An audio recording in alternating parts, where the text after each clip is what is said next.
Hello student, welcome to KGM classes. मैं मोनिका शर्मा आपको करवाऊंगी DMLT का एक कॉमन सब्जेक्ट जिसका नाम है हिमेटोलॉजी। सबसे पहले कि मैडम डीएमएलटी क्या होता है। जो भी स्टूडेंट नए हैं जिन्होंने 12th पास करके अभी अभी डीएमएलटी के अंदर एडमिशन लिया है उनको नहीं पता होता कि इसकी फुल फॉर्म क्या होती है, ये कितने ड्यूरेशन का होता है। तो देखो थोड़ा है ना, सब्जेक्ट स्टार्ट करने से पहले अपने थोड़ा सा जानते हैं कि इस कोर्स की फुल फॉर्म क्या होती है। कोई पूछ ही लेना जनरली कि भी क्या कोर्स कर रहे हो आप, बोल दो हम डीएमएलटी कर रहे हैं, तो बताओ भी हमें थोड़ा समझाओ क्या होता है डीएमएलटी, तो कहीं हमारी हवा टाइट हो जाएगा ना। तो इससे अच्छा हम सीख लेना। देखो डीएमएलटी, तो डी का मतलब क्या होता है, डिप्लोमा। क्या होता है, डिप्लोमा। शॉर्ट ड्यूरेशन कोर्स को डिप्लोमा कहते हैं ना, डिप्लोमा। एम का मतलब होता है मेडिकल। क्या होता है, मेडिकल। और एल का मतलब क्या होता है, लेबोरेटरी। क्या होता है, लेबोरेटरी, ब्लड टेस्ट वाली लेबोरेटरी है ना। और टी का मतलब क्या होता है, टेक्नोलॉजी। क्या होता है, टेक्नोलॉजी। टेक्नोलॉजी वो वाला टेक्नोलॉजी है ना, diploma in medical laboratory technology. अब देखो डिप्लोमा 2 साल का एक कोर्स है ना। डिप्लोमा का मतलब क्या होता है, शॉर्ट ड्यूरेशन कोर्स। एक कोर्स होता है डिप्लोमा कोर्सेज, एक होता है डिग्री कोर्सेज।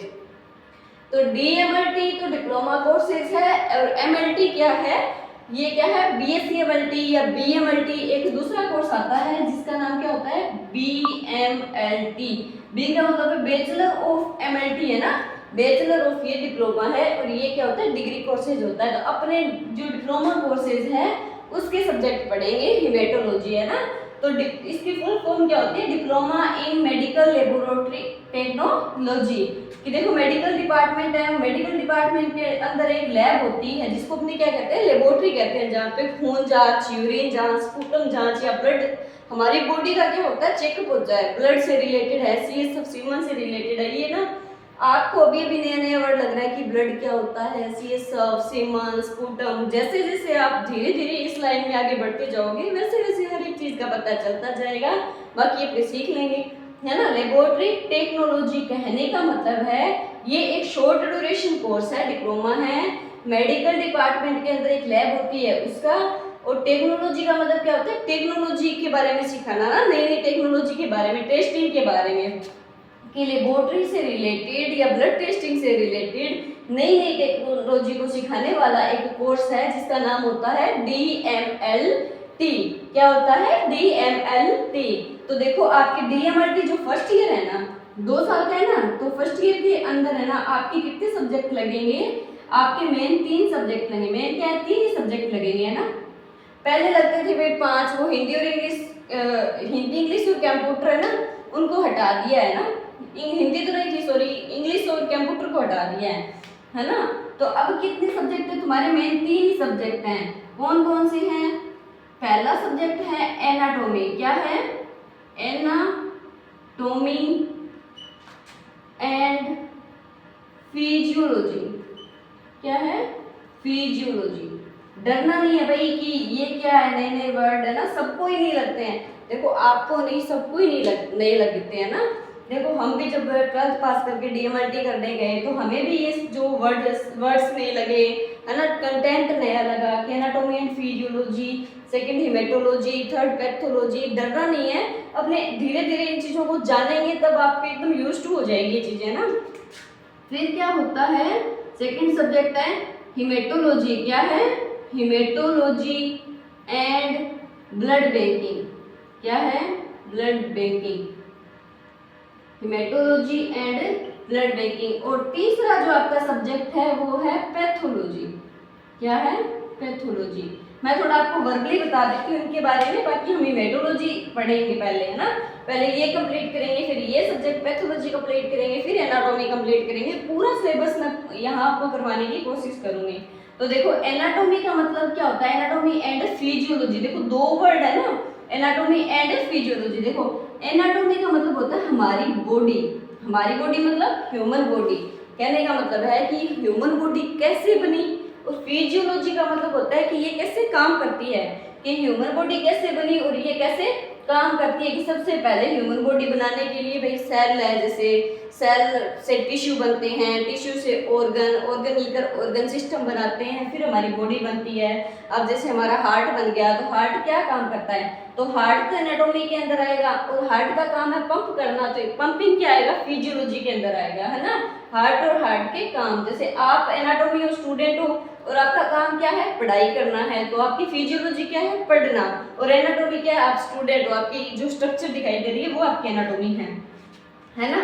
फिर अपने पढ़ेंगे हिमेटोलॉजी एंड ब्लड बैंकिंग के बारे में। हिमेटोलॉजी में अपने ब्लड के बारे में पढ़ेंगे, है ना। हिमेटोलॉजी के अंदर किसके बारे में पढ़ेंगे, ब्लड के बारे में ना, ब्लड और ब्लड से रिलेटेड जितने भी कंपोनेंट होते हैं उनके बारे में ना, ब्लड भी, खून के बारे में भी, और खून के अंदर जितने भी है ना, ब्लड के अंदर जितने भी कंपोनेंट है उनके बारे में पढ़ेंगे। और फिर क्या है, ब्लड बैंकिंग, कि ब्लड और बैंकिंग का मतलब क्या होता है, स्टोर करना, है ना, स्टोरेज, है ना। आपने पैसे का स्टोर करते हैं ना, पैसे को जमा कहाँ करवाते हैं, बैंक में ही तो करवाते हैं, वैसे ही ब्लड का स्टोरेज क्या कहलाता है, ब्लड बैंक कहलाता है। तो हिमेटोलॉजी के अंदर तो किसके बारे में पढ़ेंगे, ब्लड के बारे में पढ़ेंगे। और ब्लड बैंकिंग, ब्लड बैंक के अंदर क्या पढ़ेंगे कि उस ब्लड को कैसे स्टोर करेंगे, जरूरतमंद तक कैसे पहुंचाएंगे। जैसे लॉन्ग टाइम तक अगर अपने को ब्लड का स्टोरेज करके रखना है तो अपने कैसे रखेंगे। और तीसरा आपका जो सब्जेक्ट है उसमें क्या पढ़ेंगे, पैथोलॉजी, क्या होता है, डिजीज, है ना, डिजीज की स्टडी करना। किसकी स्टडी, डिजीज की। डिजीज का मतलब क्या होता है, बीमारियां, बीमारियों के बारे में जितना भी, चाहे वो ब्लड से रिलेटेड हो, चाहे वो हमारी बॉडी से रिलेटेड हो, चाहे वो जिस भी तरीके की बीमारी है, जितनी भी बीमारियां होती हैं उनको क्या पढ़ते हैं, हमने पैथोलॉजी के अंदर पढ़ते हैं। अब अपने जो एक मेन सब्जेक्ट है जिसका नाम है हिमेटोलॉजी, उसके बारे में पढ़ेंगे। कि देखो मैं पहले आपको समझा देती हूँ, फिर मैं आपको नोट्स भी प्रोवाइड करवाऊंगी इसी बोर्ड स्लाइड पे ना। पहले अपने समझते हैं मोटा मोटा, है ना, फिर आप नोट्स लिख लेना ना। देखो पहले अपने क्या पढ़ेंगे, हिमेटोलॉजी के बारे में। किसके बारे में, हिमेटोलॉजी, है ना। हिमेटोलॉजी एंड ब्लड बैंकिंग एक सब्जेक्ट है, तो इसको दोनों के अलग अलग टॉपिक्स होते हैं। पहले अपने हिमेटो के टॉपिक कंप्लीट करेंगे, फिर अपने किसके करेंगे, ब्लड बैंक के करेंगे। तो हिमेटोलॉजी देखो, हिमेटोलॉजी जो स्पेलिंग है ना, इसको तोड़ो पहले, है ना, तोड़ते हैं तो किन किन दो वर्डों में टूटती है, ये देखो हिमेटो, है ना, हिमेटो और लॉजी, है ना, लॉजी का लॉजी उतार दो ना, हिमेटो प्लस में लॉजी, हिमेटोलॉजी बनाता है ना। हिमेटो वर्ड आया ग्रीक भाषा की हाइमिया से, किसके, हाइमिया से, सॉरी हाइमिया से, जिसका मतलब क्या होता है, ब्लड, क्या होता है, ब्लड। लॉजी का मतलब क्या होता है, स्टडी। अब जैसे बायोलॉजी, जीव विज्ञान की स्टडी, है ना, स्टडी या अध्ययन, स्टडी या अध्ययन, है ना। कहने का मतलब है, जैसे आपने पता है ना, बायोलॉजी जीव विज्ञान का अध्ययन है। अब माइक्रोबायोलॉजी सूक्ष्म जो जीवाणु या बैक्टीरिया होते हैं उनका, बैक्टीरियोलॉजी अलग से, सीरोलॉजी अलग से। लॉजी का मतलब क्या होता है, अध्ययन करना या स्टडी करना। अब हिमेटो वर्ड है वो एक ग्रीक भाषा की हाइमिया वर्ड से है, जिसका मतलब क्या होता है, ब्लड, ब्लड का अध्ययन करना। देखो कि मेडिकल साइंस की वह ब्रांच, अपने देख लिया ना कि डिप्लोमा किसका है, मेडिकल लाइन का, डीएमएलटी की फुल फॉर्म में है ना। तो ये कह रहा है कि मेडिकल साइंस की वह शाखा या वह ब्रांच जिसके अंदर ब्लड और ब्लड से रिलेटेड कंपोनेंट की स्टडी की जाती है। कैसे भी कंपोनेंट कैसे देखो, अब कंपोनेंट में क्या क्या आता है ना, देखेंगे अपने। जैसे आप होगा ना, अब हिमेटोलॉजी सपोज करो कि आपकी फैमिली है, क्या है, हिमेटोलॉजी। अब जैसे मैं शर्मा हूँ तो कहते हैं ना शर्मा निवास है, तो वैसे करके हिमेटोलॉजी क्या है, पूरी ब्लड की फैमिली है। अब ब्लड जैसे आप हो, है ना, तो अपने क्या है, ब्लड देख लिया। अब ये थोड़ी है कि इस फैमिली में अकेला ब्लड ही थोड़ी रहता है, फिर क्या फैमिली हुई ना, फिर तो वो सिंगल पर्सन हुआ। मैं कह रही हूँ कि ब्लड एंड ब्लड से रिलेटेड जो पूरा ग्रुप है वो हिमेटोलॉजी के अंदर रहता है। तो अब एक इंसान को तो आप जान गए, जैसे ब्लड तो खून होता है, जैसे अपना ब्लड है, ये आपने सुना भी होगा। अब इसके कंपोनेंट क्या होते हैं, इसके कंपोनेंट जैसे ब्लड सेल और प्लाज्मा, ब्लड सेल्स और प्लाज्मा। अब क्या होता है ब्लड सेल, क्या होता है प्लाज्मा, डरना नहीं है, सबको ही कंफ्यूजिंग लगा होगा अपने अपने टाइम में। ब्लड सेल 3 टाइप की होती है, आरबीसी, डब्ल्यूबीसी और प्लेटलेट। अब ये तो सुनना होगा ना कि बुखार हो गया, प्लेटें डाउन हो गई, उसको बकरी का दूध पिलाना पड़ेगा, कीवी खिलानी पड़ेगी, है ना, तो प्लेटलेट। और प्लाज्मा क्या होता है, एक्स्ट्रा कलर का फ्लूइड होता है। क्या होता है, एक्स्ट्रा कलर का फ्लूइड होता है जो ब्लड में ही होता है। ब्लड को अपने जैसे दूध से दही, जैसे अपने दूध से दही बनाते हैं ना, तो पूरी वो मदानी चलती है, उसके बाद ऊपर क्रीम आती है, तो वैसे ही जो ऊपर क्रीम आएगी ना, वो प्लाज्मा की आएगी ब्लड के अंदर, है ना। तो ब्लड के अंदर 3 टाइप की मेजर सेल होती है, आरबीसी, डब्ल्यूबीसी और प्लेटलेट, और एक प्लाज्मा होता है जिसे एक्स्ट्रा कलर्ड फ्लूइड कहते हैं। अब देखो, ब्लड सेल, प्लाज्मा के अंदर बहुत सारे प्रोटीन, बहुत सारे नहीं, 3 प्रोटीन और भी अदर कंपोनेंट्स जैसे सॉल्ट है, वेस्ट प्रोडक्ट है ना, वो सारा कुछ होता है। वो अपने आगे ब्रीफ में पढ़ेंगे, तो पहले अपने मोटा मोटा समझते हैं कि हेमेटोलॉजी एक फैमिली है जिसके अंदर ब्लड रहता है। अब ब्लड अकेला थोड़ी रहेगा, ब्लड के साथ और भी फैमिली मेंबर रहेंगे, तो और फैमिली मेंबर में ये मान के चलो आप एक ब्लड सेल और एक प्लाज्मा, मोटा मोटा, है ना। अब ब्लड सेल के अंदर भी आगे छोटे उनके बच्चे हैं, आरबीसी है, डब्ल्यूबीसी है और प्लेटलेट है। अब डब्ल्यूबीसी को तो अपने बुखार वगैरह के अंदर सुना ही है कि प्लेटें डाउन होगी, उसको बकरी का दूध पिलाना पड़ेगा या फिर उसको प्लेटें चढ़ेगी, ये भी सुना ही होगा जनरली कि भाई वो बीमार है उसको प्लेटें चढ़ेगी, है ना। तो अब ब्लड बैंक के अंदर ब्लड स्टोर होता है। अब हेमेटोलॉजी एंड ब्लड बैंक एक सब्जेक्ट है ना, तो ब्लड बैंक के अंदर स्टोर होता है, फिर वहां से सेपरेशन होता है, प्लेटलेट्स का अलग से, आरबीसी को अलग स्टोर किया जाता है, डब्ल्यूबीसी को अलग स्टोर किया जाता है और होल ब्लड को अलग स्टोर किया जाता है। ये एक लंबी स्टोरी है, बट अपने पहले मोटा मोटा देखेंगे। तो हेमेटोलॉजी, अब देखो भाई, अब मैडम इस चीज को इंट्रोड्यूस करने वाला सबसे पहला व्यक्ति कौन था, कि हेमेटोलॉजी को किसने खोजा होगा। देखो, अपनी कोई भी चीज होती है उसकी क्यूरियोसिटी होती है ना, कि किसने खोजा, तो इसके पापा कौन हैं, पापा या फादर ऑफ हेमेटोलॉजी कौन है, विलियम ह्यूसेन। कौन है, विलियम ह्यूसेन। विलियम ह्यूसेन इसके क्या है, फादर है। किसके फादर है, हेमेटोलॉजी के।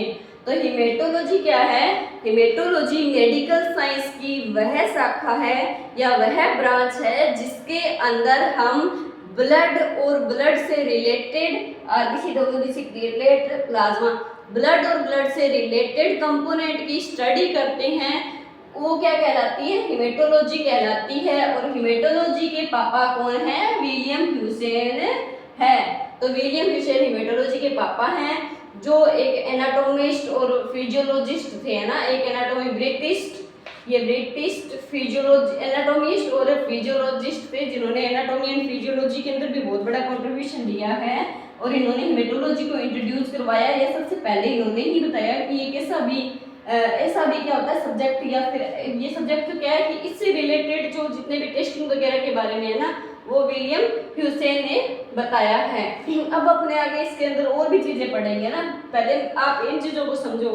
समझ आया, इसमें है क्या, हेमेटोलॉजी, हेमेटोलॉजी को बता ही दिया तुम्हें, हिमेटो प्लस लॉजी, हिमेटो हाइनिया से आया है, हाइनिया का मतलब क्या होता है, ब्लड होता है, और लॉजी का मतलब क्या होता है, स्टडी होता है। तो ब्लड की स्टडी करना हेमेटोलॉजी कहलाता है। इसमें थोड़ी सी अपने मेडिकल की डेफिनेशन दे दो, देखो भाई पैसे लगाओगे, बढ़िया कोर्स कर रहे हो तो थोड़ा सा तो बनता है ना, तो थोड़ी सी लैंग्वेज सुधार दो।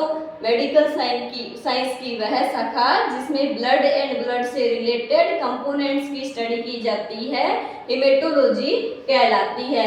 हेमेटोलॉजी के पापा विलियम ह्यूसेन को कहा जाता है, ये नहीं पापा, father of haematology William Heusen को कहा जाता है ना।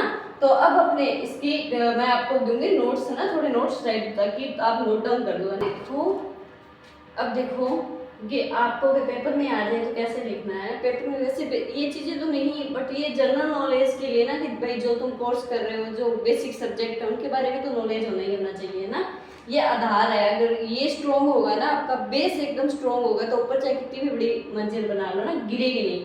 अगर ये चीज़ें बेसिक कॉन्सेप्ट अगर मेडिकल लाइन के अंदर नहीं क्लियर होते तो आगे जाके बहुत प्रॉब्लम्स आती है। अब ये नहीं है कि आज की क्लास छोड़ देता हूँ, कल वाली पढ़ लूँगा, पर कल वाली छोड़ देता हूँ, नेक्स्ट वाली पढ़ लूँगा। इससे क्या होता है कि एक चीज़ दूसरी चीज़ से कनेक्टेड होती है, और फिर एक चीज़ छूटने के बाद दूसरी चीज़ समझ नहीं आती, दूसरी से तीसरी नहीं आती, फिर आप डिमोटिवेशन फील करते हो कि मेरे को तो ये लाइन ही नहीं समझ आ रही, या मेरे लाइक ये लाइन नहीं है, या मैं इस लाइन के लायक नहीं हूँ, जो भी है ना अपनी थ्योरी होती है। तो हेमेटोलॉजी इंट्रोडक्शन के अंदर कुछ नहीं है, वही है जो आपने पढ़ा है। देखो the word haematology is come from Greek word haima and logy, कि हेमेटोलॉजी जो शब्द है वो ग्रीक भाषा के एक दो वर्ड जो हाइमिया और लॉजी है उनसे आया है ना। Therefore the meaning of haematology is the study of blood, कि इस वजह से हेमेटोलॉजी का अर्थ क्या होता है, स्टडी ऑफ ब्लड होता है ना। अब देखो हेमेटोलॉजी, इसको ब्रेक लिखा है ना, ब्रेक करो मतलब तोड़ो, तोड़ो तो हाइमा और लॉजी में टूटेगा। हाइमा क्या है कि ग्रीक वर्ड है और जिसका मतलब क्या होता है ब्लड होता है, और लॉजी का मतलब क्या होता है स्टडी, और इसका पूरा मीनिंग क्या निकलेगा, ब्लड की स्टडी। अब इंग्लिश मीडियम वाले तो ऐसे कैसे लिख ही लोगे, हिंदी मीडियम वाले सीधा सीधा लिखो कि हेमेटोलॉजी एक क्या है, ग्रीक वर्ड है। हेमेटोलॉजी वर्ड एक ग्रीक भाषा से आया हुआ वर्ड है, जिसमें क्या है हाइमिया प्लस लॉजी से मिलकर बना है। हाइमा का मतलब क्या होता है, हाइमिया का मतलब या हाइमा का मतलब क्या होता है ब्लड, और लॉजी का मतलब क्या होता है अध्ययन, तो ब्लड का अध्ययन करना हेमेटोलॉजी कहलाता है। देयरफॉर इसी वजह से, किस वजह से, हाइमा प्लस लॉजी है ना, हाइमा प्लस लॉजी की वजह से हेमेटोलॉजी का कंप्लीट मतलब क्या निकलता है, स्टडी ऑफ ब्लड या ब्लड का अध्ययन बनता है। इंग्लिश मीडियम वाले तो बोर्ड से टीप लिया करो, हिंदी मीडियम वाले जैसे जैसे मैं कन्वर्ट करके बता रही हूँ वैसे वैसे आप अपने क्या है नोट्स प्रिपेयर कर लो। देखो इसमें अपने को 3 तरह के कैंडिडेट्स मिलते हैं, एक प्रॉपर इंग्लिश में जो होते हैं वो, एक प्रॉपर हिंदी में होते हैं, और एक होते हैं मेरी तरह मिक्स वाले, है ना, कि ना हमें इंग्लिश आती पूरी और ना हमें आती हिंदी। हम तो बीच वाले हैं कि कुछ कुछ इंग्लिश कुछ कुछ हिंदी, तो कुछ कुछ इंग्लिश कुछ कुछ हिंदी वाला जैसे जैसे मैं आपको कन्वर्ट करके बता रही हूँ आप अपने नोट्स में नोट डाउन कर दो, इंग्लिश मीडियम वाले यहाँ से टीप सकते हो। अब देखो अब अपने क्या है कि एक साइंटिफिक जो डेफिनेशन है उसके बारे में देखेंगे। भैया ये डेफिनेशन है ना, गलती से ये अंदर बाहर हो गया। अब देखो कि डेफिनेशन क्या होती है हेमेटोलॉजी की, प्रॉपर अगर पेपर में हेमेटोलॉजी की डेफिनेशन पूछ ली जाए तो आप कैसे बताओगे। Haematology is the branch of medical science which deal with the study of blood, its structure and function of blood cell and process of coagulation। कहने का मतलब है मेडिकल साइंस, देखो हेमेटोलॉजी मेडिकल साइंस की वह शाखा है जिसके अंदर आप डील करोगे मतलब कि पढ़ोगे या सीखोगे स्टडी ऑफ द ब्लड की, ब्लड की स्टडी करोगे, इसकी स्ट्रक्चर की, ब्लड कैसे बना है इसकी स्टडी करोगे, और ब्लड के क्या क्या काम है इसकी स्टडी करोगे, और ब्लड सेल्स की स्टडी करोगे, और कोएगुलेशन प्रोसेस की स्टडी करोगे। कोएगुलेशन प्रोसेस क्या है मैडम, कोएगुलेशन प्रोसेस का मतलब या कोगुलेशन का मतलब क्या होता है, ब्लड की क्लोटिंग मैकेनिज्म। ब्लड की क्लोटिंग मैकेनिज्म का मतलब क्या है, जैसे आपको चोट लग गई, आप गिरे और आपका ब्लड बाहर आ रहा है, और एक थोड़े से टाइम के बाद आप देखते हो कि वो ब्लड बंद हो गया ना, तो वो ब्लड बहने से ब्लड बंद होने वाली जो प्रोसेस को क्या कहते हैं, कोगुलेशन की, कैसे वो ब्लड बंद हुआ है ना। अपने बॉडी अपने ब्लड के अंदर क्या होते हैं, क्लोटिंग फैक्टर्स होते हैं, वो सारे फैक्टर्स है ना, मतलब 13 क्लोटिंग फैक्टर है मेनली, वो 13 क्लोटिंग फैक्टर एक दूसरे से बाइंड होते हैं, एक दूसरे से जुड़ते हैं, तब अपनी स्किन की जो क्या है रिपेयरिंग होती है या हीलिंग होती है। तो उस कोगुलेशन प्रोसेस के बारे में पढ़ेंगे, है ना। अब इंग्लिश मीडियम वाले तो लिख लेंगे, हिंदी मीडियम वाले सीधा लिख लो कि हेमेटोलॉजी मेडिकल साइंस की वह शाखा है जिसके अंदर हम ब्लड और ब्लड के स्ट्रक्चर, ब्लड के फंक्शन और ब्लड सेल्स और कोगुलेशन प्रोसेस का अध्ययन करते हैं या स्टडी करते हैं। अब ये डेफिनेशन याद करनी है तो देखो की पॉइंट याद रखा करो, है ना, डेफिनेशन खुद बना लोगे, इतनी तुम्हें समझ है, 12th करके आए हो, इंटेलिजेंट हो, जीनियस हो, तो देखो की पॉइंट याद रखने करो कि blood cell, component, function, coagulation. तो हेमेटोलॉजी बराबर क्या होता है, ब्लड सेल की स्टडी, कंपोनेंट की स्टडी, फंक्शन की स्टडी और कोएगुलेशन की स्टडी क्या कहलाती है, हेमेटोलॉजी कहलाती है। शब्द मेरे को पता है तो दे दोगे ना। तो हेमेटोलॉजी क्या होती है, मेडिकल साइंस की वह शाखा होती है जिसके अंदर हम ब्लड से रिलेटेड कंपोनेंट, ब्लड के फंक्शंस के बारे में और कोएगुलेशन वाले प्रोसेस के बारे में पढ़ेंगे। तो ये अपनी क्या होती है, डेफिनेशन होती है हेमेटोलॉजी की। तो कल की क्लास में हम क्या पढ़ेंगे, आज अपने इतना ही पढ़ेंगे ना, कल की क्लास में क्या पढ़ेंगे अपने कि ब्लड जो कलेक्ट करता है उसको क्या कहते हैं, हेमेटोलॉजी के अंदर है ना, हेमेटोलॉजी के अंदर कौन कौन से टेस्ट करवाए जाते हैं, कौन कौन सी चीज़ों के बारे में आप पढ़ोगे, थोड़ा सिलेबस के बारे में मैं आपको बताऊंगी कि कौन कौन सी टॉपिक है ना। अगर अपने को सिलेबस पता होता है तो अपने इजीली स्टेप बाय स्टेप आगे बढ़ते जाते हैं, है ना। आप भी मिस डायरेक्शन नहीं होगे ना। तो ये चीज़ें आप नोट डाउन कर लो। अब मिलते हैं कल, बाय।